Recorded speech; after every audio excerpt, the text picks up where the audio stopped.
Dios les bendiga, queridos hermanos. Vamos a iniciar una serie de estudios del libro de Hechos y vamos a comenzar el día de hoy analizando un poquito la introducción y también el capítulo 1. Primero decir que el libro de Hechos es un libro que conecta el Antiguo Testamento y el Nuevo Testamento. Sirve como nexo y es donde se empieza a desarrollar la iglesia, comienza la iglesia, se empieza a desarrollar la iglesia y también se empieza a fundamentar la doctrina o los principios doctrinales que después tenemos de manera total y completa en las cartas, en el Nuevo Testamento. Lo primero que tenemos que decir es que el libro de Hechos es la segunda parte del Evangelio de Lucas. Vamos al capítulo 1, versículo 1, y dice ahí: en el primer tratado, oh Teófilo, hablé acerca de las cosas que Jesús comenzó a hacer y a enseñar. Vemos primero que el destinatario al cual se dirige el libro de Hechos es Teófilo. Y si nos vamos al capítulo 1 del Evangelio según San Lucas, dice en el 1:3: me ha parecido también a mí, después de haber investigado con diligencia todas las cosas desde su origen, escribírtelas por orden, oh excelentísimo Teófilo. Podríamos decir que el libro de Hechos es el segundo volumen o el segundo tomo de el libro o del Evangelio según San Lucas. Es un solo libro que está dividido en dos partes. Asumimos entonces que es el mismo autor humano usado por el Señor o inspirado por el Señor para poder escribir en dos partes la historia, primero del Señor Jesucristo, todo lo que hizo el Señor Jesucristo, lo que hacía y enseñaba, y por otra parte las obras del Señor Jesucristo a través de los apóstoles o de los hombres usados en la iglesia primitiva.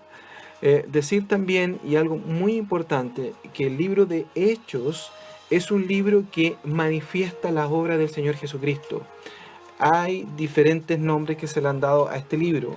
Regularmente se conoce con el libro de Hechos de los Apóstoles, pero en realidad sí son los apóstoles que se ven actuando, pero están destacando la obra del Señor Jesucristo a lo largo de todo el libro de Hechos.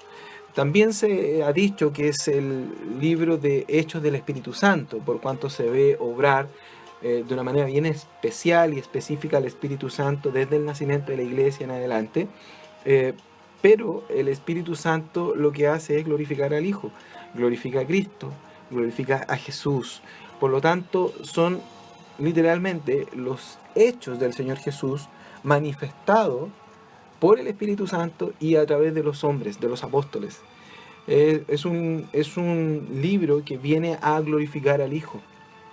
Por lo tanto, sería quizás mucho más acertado decir que son los hechos de Jesucristo exaltado por el Espíritu Santo a través de los apóstoles. Lo otro que tenemos que decir referente a esto, y parte en el versículo 1, es que este libro o el primer tratado, el Evangelio, habla de las cosas que Jesús comenzó a hacer y enseñar. Y existía una diferencia y marca algo importante. Cada palabra que está dicha en la Biblia tiene un significado. Y el Señor Jesús tenía una característica fundamental, y es que Él hacía y enseñaba, o lo que enseñaba lo hacía. Los judíos solo enseñaban y no hacían, ponían cargas sobre los demás y ellos no eran capaces de llevar esas cargas. Más Jesús hacía todo lo contrario, hablaba con autoridad o como quien tiene autoridad. Él hacía, enseñaba y hacía. En el versículo 2 dice: hasta el día en que fue recibido arriba, después de haber dado mandamientos por el Espíritu Santo a los apóstoles que había escogido, a quienes también después de haber padecido se presentó vivo con muchas pruebas indubitables y apareciéndoseles durante 40 días y hablándoles acerca del reino de Dios. Lo interesante de estos versículos es que viene a dar una introducción, una conexión entre el Evangelio y en el momento o en el punto que termina el Evangelio continúa este libro, el Evangelio según San Lucas. Dice también algo interesante, como una especie de resumen. El resumen de la vida del Señor es lo que hizo y después la resurrección, el mandamiento de los apóstoles, eh, y les hablaba acerca del reino de Dios. El versículo 4 dice, y estando juntos, les mandó a que no se fueran de Jerusalén, sino que esperasen la promesa del Padre, la cual dijo, o les dijo, oíste de mí. Porque Juan ciertamente bautizó con agua, mas vosotros seréis bautizados con el Espíritu Santo dentro de no muchos días. Esto usted lo puede encontrar en el Evangelio según San Mateo, en el capítulo 3, según San Marcos, capítulo 1, según San Lucas, capítulo 3, y en San Juan, capítulo 1, que el Señor vendría y bautizaría con Espíritu Santo dentro de no muchos días.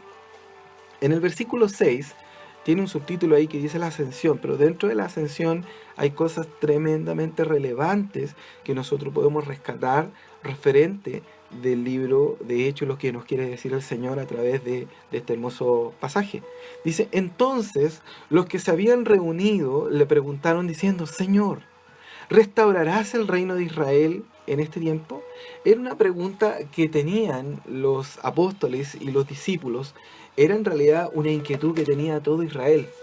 Recordemos un poco que el pueblo de Israel lo que estaba esperando era a un Mesías libertador, que estableciera su reino en la tierra y que éste viniera a poner como centro a Israel, centro del mundo, o centro de todo el mundo a Israel.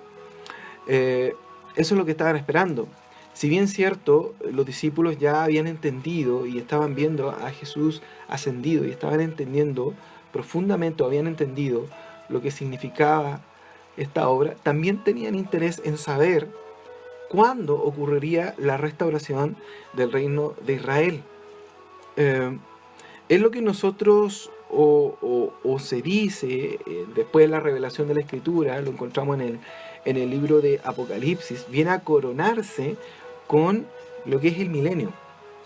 Entender la escatología judía o la visión judía de los últimos tiempos es comprender que, o saber que ellos, los judíos, veían los tiempos finales de una manera más bien lineal.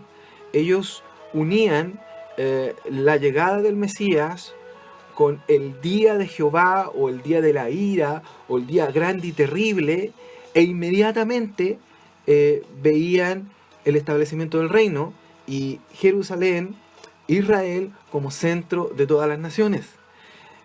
Ellos lo veían de manera lineal. Es algo así como cuando uno mira la cordillera o mira los cerros, uno ve un macizo de piedra, ve solo un bloque de piedra.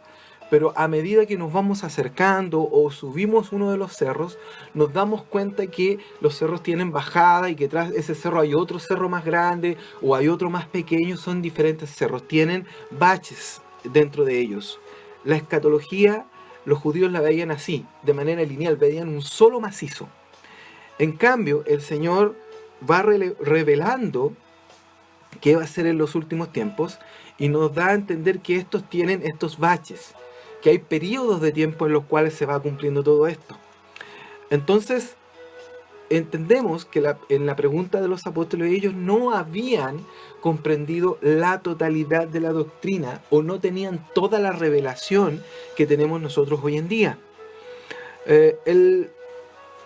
La restauración del reino de Israel o el establecimiento del reino de Israel como una confederación en la cual todas las naciones van a él y como centro, es lo que nosotros llamamos los cristianos y que vemos claramente en Apocalipsis como el milenio. O la coronación de todo esto podría ser el milenio. Esto es en Apocalipsis capítulo 20, usted lo puede observar, claramente lo puede revisar. Pero esto fue también anunciado, y para entender un poquitito por qué hacían la pregunta, los judíos, podemos ir a Isaías capítulo 11, versículo 1 al 10, por la visión que ellos tenían y la pregunta que hacen. Dice ahí, Isaías capítulo 11, 1 al 10, saldrá una vara del tronco de Isaí, refiriéndose al reinado del Mesías o al Mesías, al nacimiento del Mesías. Y un vástago retoñará de sus raíces y reposará sobre él el espíritu de Jehová. Espíritu de sabiduría y de inteligencia, espíritu de consejo y de poder, espíritu de conocimiento y de temor de Jehová. Y le hará entender diligente en el temor de Jehová. No juzgará según la vista de sus ojos, ni arguirá por lo que oigan sus oídos, sino que juzgará con justicia a los pobres, y arguirá con equidad por los mansos de la tierra, y herirá la tierra con la vara de su boca, y con el espíritu de sus labios matará al impío, y será la justicia cinto de sus lomos, y la fidelidad ceñidor de su cintura. Morará el lobo y el cordero, y el leopardo con el cabrito se acostará. El becerro y el león y la bestia doméstica andarán juntos, y un niño los pastoreará. La vaca y la osa pacerán, sus crías se echarán juntas, y el león como el buey comerá paja.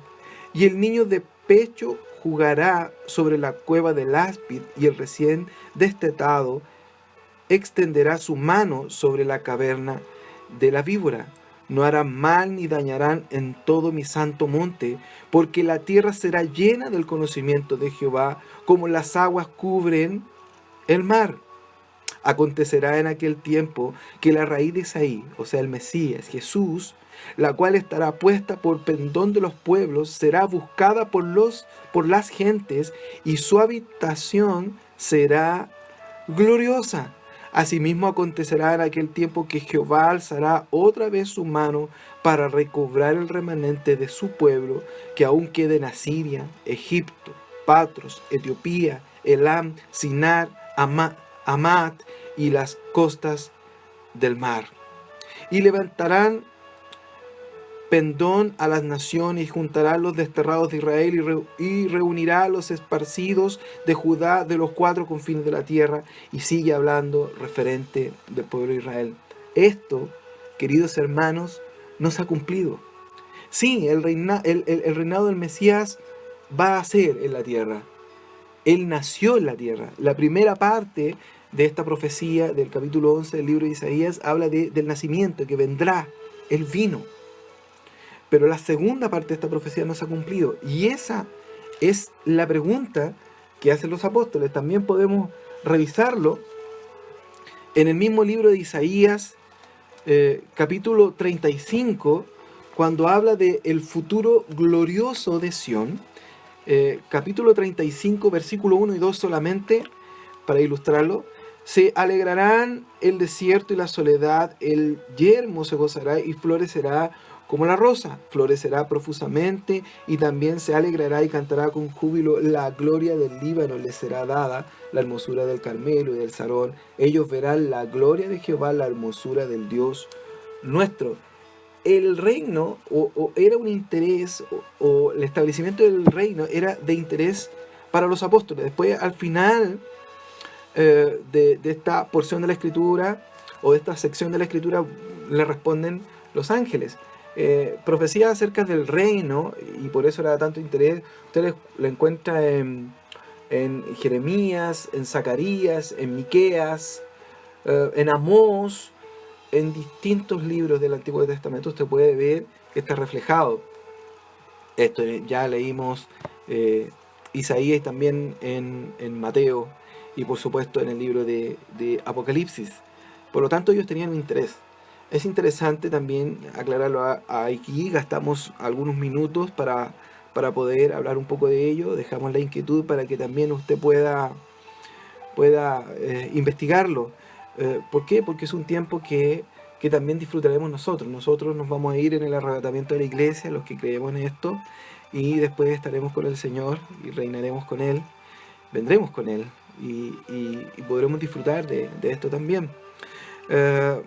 En versículo 7, volvemos al libro de Hechos, le responde, cuando le preguntan al Señor, le responde, les dijo: no os toca a vosotros saber los tiempos o las sazones que el Padre puso en su sola potestad. El Señor Jesús le dice, ustedes tranquilos, yo les estoy dando mandamientos, les estoy dando algunas instrucciones, quiero que se queden acá, no les toca a ustedes, no es de conocimiento suyo solamente, está en el conocimiento del Padre. Ahora entendemos que el Hijo también lo sabía. Él dice, y toma la ilustración, y ustedes creo que la conocen, dice que solo el Padre sabe el día y la hora. Esto es una ilustración referente de la novia o el casamiento, el matrimonio que se hacía en Israel antiguamente, donde solamente el padre sabía lo que el hijo estaba haciendo, construyendo la casa para venir a buscar a la novia, y obviamente como veía que el hijo avanzaba, sabía cuándo iba a venir. Es una ilustración que está en la misma escritura y que nos ayuda a entender un poquito más que esto será en cualquier momento, cuando Dios lo quiera. No podemos permitir también, como algunos lo han hecho, de dar fechas o calcular fechas con esto, porque no está en la potestad del hombre y tampoco hay una fórmula para poder hacerlo. Solamente esto es lo que Dios quiere y en el momento que Dios quiere. Y el Señor insiste, y aquí viene la clave para todo esto, el libro de Hechos, para todo el libro de Hechos, no solamente del capítulo 1, sino la puerta de entrada, y que determina la historia de la iglesia. Determina la historia que se nos relata en el libro de los Hechos. El versículo 8 es la clave. Dice, pero recibiréis poder cuando haya venido sobre vosotros el Espíritu Santo, y me seréis testigos en Jerusalén, en toda Judea, en Samaria y hasta lo último de la tierra. El gran objetivo de que se quedaran en ese lugar y de que estuvieran en ese lugar era algo muy puntual. Era recibir poder cuando haya venido sobre vosotros, sobre los que estaban esperando, sobre los que habían recibido la instrucción del Espíritu Santo, y me seréis testigos. Vendría el Espíritu Santo para algo, para ser testigo de ¿quién? Testigo de Jesucristo. ¿Dónde? En Jerusalén, ahí donde estaban ellos, en Judea, cercano, en Samaria, un poquito más lejos y hasta lo último de la tierra. El gran objetivo de la venida del Espíritu Santo era para investirlos de poder y pudieran predicar. No voy a tocar hoy el tema del bautismo del Espíritu Santo, sino más bien en el capítulo 2 vamos a aclarar eso. Simplemente el versículo clave de todo el libro es esto. Viene a capacitarnos el Señor cuando nosotros creemos en Él, cuando Él llega a nuestras vidas, nos convence de pecado, de justicia y de juicio. En el momento en que viene el Espíritu Santo a nosotros somos capacitados por el Señor para poder ser testigos del Señor, para poder predicar su palabra. El versículo 9 dice, y habiendo dicho estas cosas, viéndolo ellos, fue alzado y le recibió una nube que le ocultó de sus ojos en la ascensión. Y estando ellos con los ojos puestos en el cielo, entre tanto que él se iba, he aquí que se pusieron junto a ellos dos varones con vestiduras blancas. ¿Y qué le dijeron? Los cuales también les dijeron, varones galileos, ¿por qué estáis mirando al cielo? Este mismo Jesús que ha sido tomado de vosotros al cielo, así vendrá como la habéis visto ir. Y el Señor es tan bueno que, si bien cierto, le dice que en el versículo 6, que no les, 7 específicamente, que a ellos no les tocaba saber el tiempo, pero sí les envía una respuesta y les da ánimo con esto. Le dice, mira, el que se fue va a volver, y va a volver es una respuesta a la pregunta que está en el versículo 6, para establecer y restaurar todas las cosas que faltan por restaurar, específicamente como Israel como centro de todo. Él va a venir, y va a venir en dos partes. Para los que creemos esto y lo creemos por la Escritura, va a venir en el arrebatamiento de la iglesia y luego en lo que llamamos la segunda venida o la manifestación gloriosa a establecer el reino en la tierra. Esto es maravilloso. El Señor, este mismo Espíritu Santo, que le dio o que promete a los discípulos y a los apóstoles es el mismo Espíritu Santo que nos da a nosotros y que nos ha dado cuando nosotros hemos creído. Simplemente el hecho de creer en el Señor Jesucristo, en su obra redentora en la cruz y en la resurrección, y que Él nos perdona nuestros pecados, el Señor viene y mora en nosotros. Es el Espíritu Santo. Por lo tanto, usted y yo somos testigos capacitados por Dios para hablar de Él. Es maravilloso. Por lo tanto, todo lo que hablamos de su palabra es para Él y por Él. Es fundamental que nosotros entendamos estas cosas, porque de la única manera que podemos ser testigos es por medio de lo que Él nos ha dado, el Espíritu Santo, su Espíritu Santo, Dios mismo viviendo en nosotros. Vamos a la siguiente sección, donde viene la elección del sucesor de Judas, el apóstol que traicionó al Señor. Dice el versículo 12, entonces volvieron a Jerusalén desde el monte que se llama el Olivar, el cual está cerca de Jerusalén, camino un día de reposo.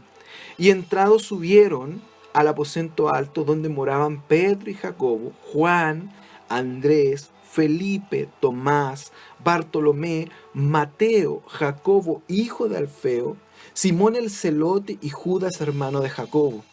Todos estos perseveraban unánimes en oración y ruego con las mujeres y con María, la madre de Jesús, y con sus hermanos. Qué interesante lo que dice acá, ¿eh? Estaban los apóstoles, los seguidores del Señor, pero también estaba la familia del Señor. Estaba, ¿quién ahí? Estaba María, la madre de Jesús, y sus hermanos, medios hermanos por parte de madre solamente. Y nos da a conocer que también estaba su familia. Versículo 15, siguiente sección.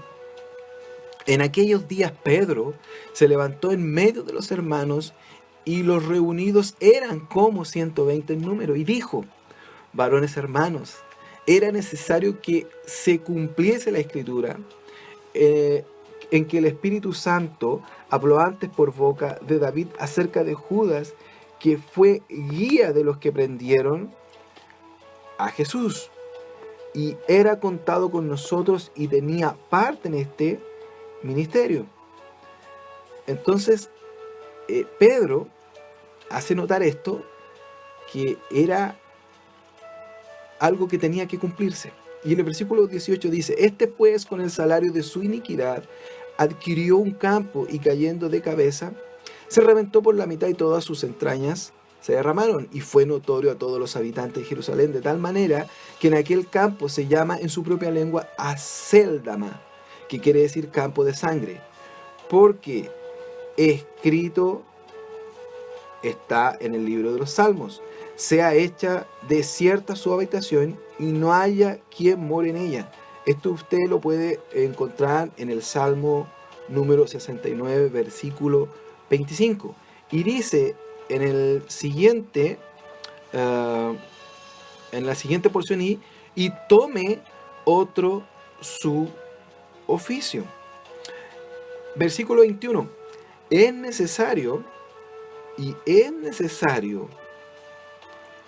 pues, que des estos hombres que han estado juntos con nosotros todo el tiempo que el Señor Jesús entraba y salía entre nosotros.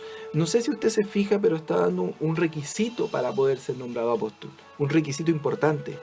Dice que es necesario que de los hombres que estaban con ellos y que vieron al Señor Jesús que estaba con ellos enseñándoles, pero da una pauta, dice, comenzando desde el bautismo de Juan hasta el día en que entre nosotros fue recibido arriba, uno sea hecho testigo con nosotros de su resurrección.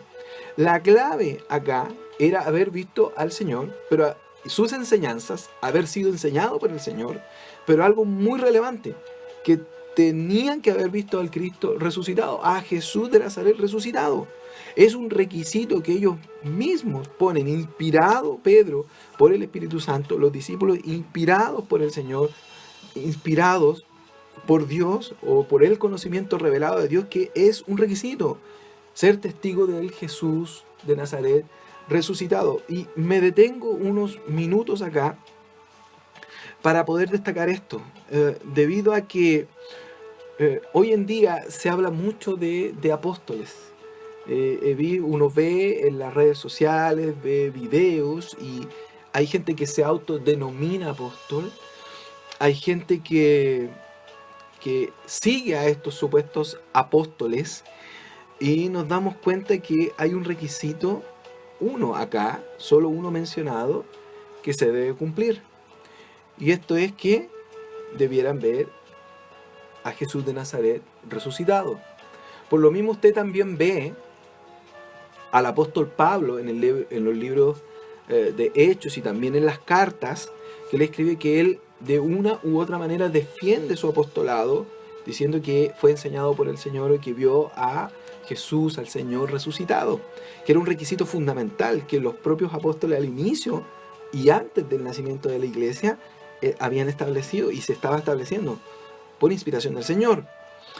Decir también y ampliar un poquitito el tema para poder entenderlo mucho mejor, de cuáles son las señales que debieran tener los apóstoles.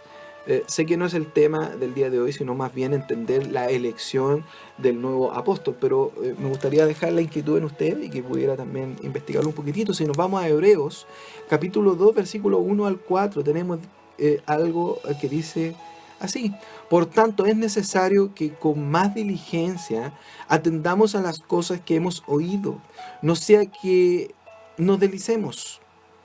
Porque si la palabra dicha por medio de los ángeles fue firme y toda transgresión y desobediencia recibió justa retribución, ¿cómo escaparemos nosotros si descuidamos una salvación tan grande? La cual, habiendo sido anunciada primeramente, escuche bien, primeramente por el Señor, no fue confirmada por los que oyeron. Bien, ¿quiénes fueron los que oyeron? Los que estaban acá en el libro de Hechos al inicio.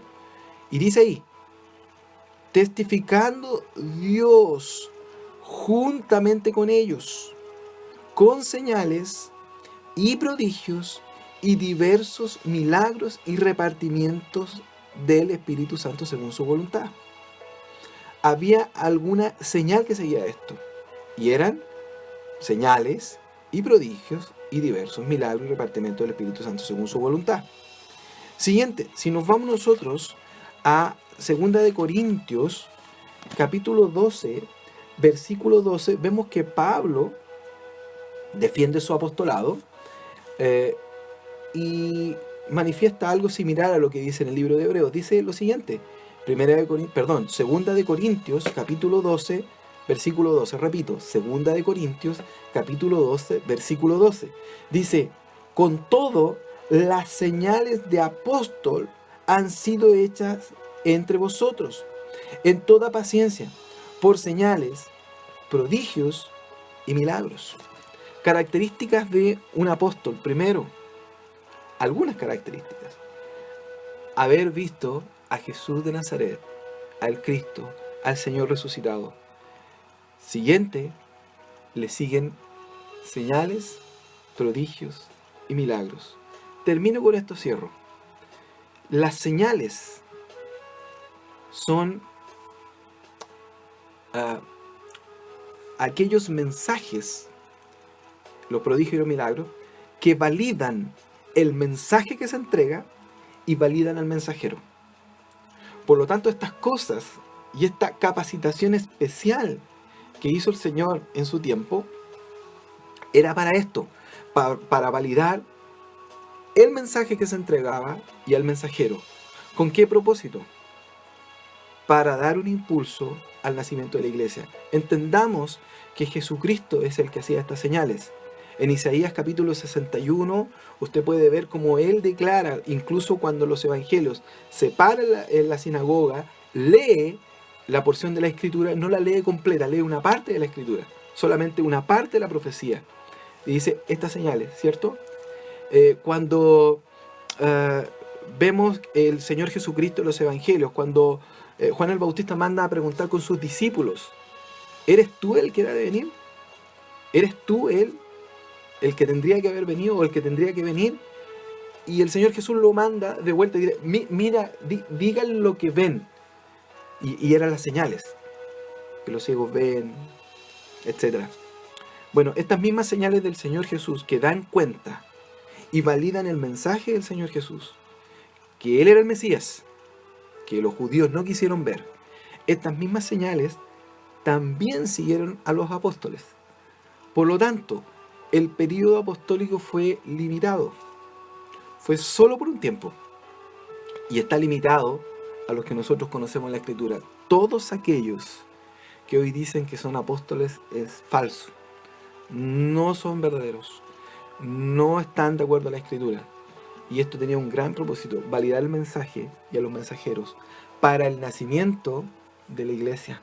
Las enseñanzas del Señor, las enseñanzas de los apóstoles, que son fundamentos y doctrina, y para darle el impulso y el nacimiento a la iglesia. Bien, cierro entonces el paréntesis. Y era simplemente eso, los requisitos que tenían que tener. En el versículo 23 volvemos a Hechos, dice ahí, y señalaron a dos que cumplían esta característica fundamental, llamado Barsabás, José, llamado Barsabás, que tenía por sobrenombre Justo, y a Matías. Y orando dijeron, tú, Señor, que conoces los corazones de todos, muestra cuál de estas dos ha escogido, para que tome la parte de este ministerio y apostolado de que cayó Judas por transgresión, para irse a su propio lugar. Y les echaron suerte, y la suerte cayó sobre Matías, y fue contado con los 11. Y fue elegido Matías el nuevo apóstol. Y algunos se preguntarán por qué de esta manera. Si Dios le estaba entregando instrucciones que tenían que quedarse en ese lugar, también le podría haber dado o señalado quién era el apóstol directamente. El echar suertes era un método muy ocupado en el Antiguo Testamento por los judíos, y ve cómo en esto lo utilizaron en el Antiguo Testamento. De hecho, los judíos tenían, los sumos sacerdotes, tenía un instrumento que se llamaba el Urim y el Tumim, que lo traían en el pecho, en el pectoral, y que lo ocupaban para esto. No lo veían como algo pagano, sino que Dios utilizaba eso también para poder decidir cosas. Y en el Nuevo Testamento lo vemos de esta manera, acá específicamente en el Hechos capítulo 1, en lo que estamos leyendo, en el 25 y el 26, y alguna otra referencia se ve también dentro del libro de Hechos, específicamente en Hechos 8:21, algo se menciona referente a esto. Bien, es lo que encontramos en el Nuevo Testamento, pero Dios utiliza esto también para poder indicar quién es, como soberano, quién es el apóstol que sucede a Judas. Debemos entender, queridos hermanos, que esto ya no se usa, fue en este tiempo para la vocación, y después de ahí en adelante, cuando viene el nacimiento de la iglesia, cuando viene el Espíritu Santo es el que guía a las personas y le da a entender todo lo que tienen que hacer. Asimismo nosotros, el día de hoy, que tenemos la revelación completa, tenemos la Biblia completa, toda la Biblia completa a nuestra disposición, no necesitamos de otros métodos, sino que solamente el Espíritu Santo, a través de nuestra Biblia, Dios nos habla, nos guía lo que tenemos que hacer. El libro de Hechos debiera darnos una tremenda inspiración. En el capítulo 1, que ya estamos terminando, nos indica cómo esta gente obediente al Señor y extasiada por la resurrección del Señor tenía preguntas, sí, tenía dudas también, habían sufrido pérdidas importantes. Uno de en medio de ellos los había traicionado al Señor y se había suicidado, pero tenían esperanza. El Señor le había dicho que se quedaran. Eligieron no se quedaron en el camino.